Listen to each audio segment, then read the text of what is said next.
As News at 8 anchor Susan Shaw gets ready to retire Friday, all of us here at News 8 are celebrating her amazing career, and we're taking a look back at her nearly 38 years in news. When I was a teenager, I started to think about things that I wanted to do for a living, and I was always extremely interested and curious about just everything that was going on in the world. So broadcasting and really news coverage, journalism was what I was interested in. Once I graduated, I just started. So it's been almost 38 years. I started off as a reporter and it was rough. I was not expecting it to be as hectic. And so it took a second for me to really settle in and understand what was expected of me. Being in news is a lifestyle. You have to be go, go, go. So I've been with the family on different holidays or on a vacation or something and have to turn around and come straight back to the station because of a breaking news event. And they've learned to understand that. And they're very proud and they're very supportive of everything I've had to do. I started in northern Michigan at Channel 9 and 10 in Cadillac. And then I went to WEYI, TV8, and then I went to South Carolina briefly to WPDE, and then back to mid-Michigan and WNEM, Channel 5. And I learned a lot at Channel 5. I started reporting there, and then I ended up moving into an anchor position. One of the people that I worked for at WNEM came here to WOOD TV8, and they said, hey, there's an opening here. We need a co-anchor for Tom Van Houw. I applied and got it, and so that was 31 years ago.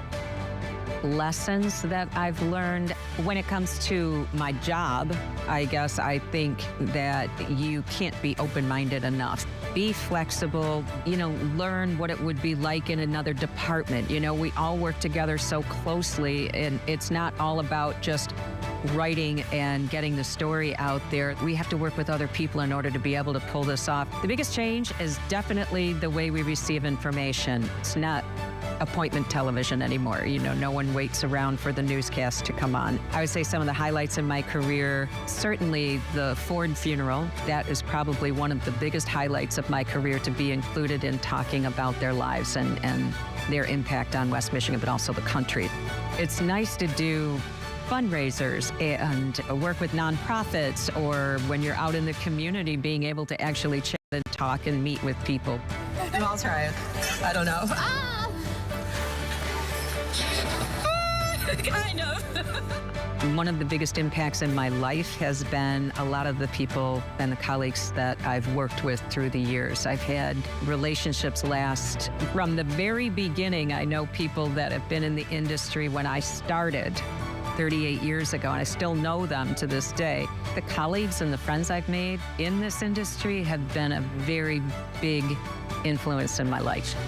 My mom, who is 97 years old, is coming to live with me when I retire, and I'm really excited about that. I joined a golf league, which normally starts at about 5 o'clock in the evening, and unfortunately, I was always on the air at that time, so I could never join a golf league. So I'm gonna golf. I'm gonna spend a lot of time with my mom. My husband's already retired. We have 2 dogs, and my son likes to fish a lot. I'll probably go on some fishing trips with him. So enjoying some time and just relaxing and not worrying about any deadlines. Retirement already looks good on you, I can tell. A lot to do. Yeah. A lot to do, yeah. You're going to miss those parades. Yeah. I can tell. I will. Listen, I'll be in the crowd. I'll be the one waving. Yeah. Perfect.